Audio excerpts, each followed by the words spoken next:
చోటు అనే బాబు తన ఇంటి దగ్గర అడవి అంతా తిరిగి ఎక్స్ప్లోర్ చేయాలని ఇష్టపడేవాడు. ఒకరోజు ఒక పెద్ద నదిని చేరుకున్నాడు. కానీ దాన్ని దాటడానికి మార్గం లేదు. వెనక్కి తిరిగి వెళ్లాలని అనుకునేలోగా నదికి అవతల వైపు నుంచి ఒక చిన్న బాబు భయంతో నిలబడి సహాయం చేయమని అడుగుతాడు. చోటు మనసు కదిలిపోయింది.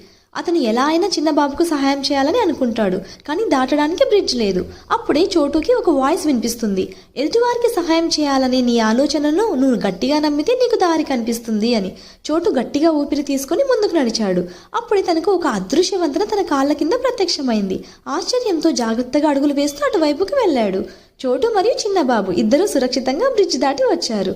బ్రిడ్జ్ దాటగానే చోటుకి నేలపై ఓ బంగారు ఈక మెరుస్తూ కనిపించింది. ధైర్యానికి ఫలితం ఎప్పుడూ ఉంటుందని గ్రహించాడు. చోటు చిరునవ్వుతో తన ధైర్యశక్తిని తెలుసుకున్నాడు.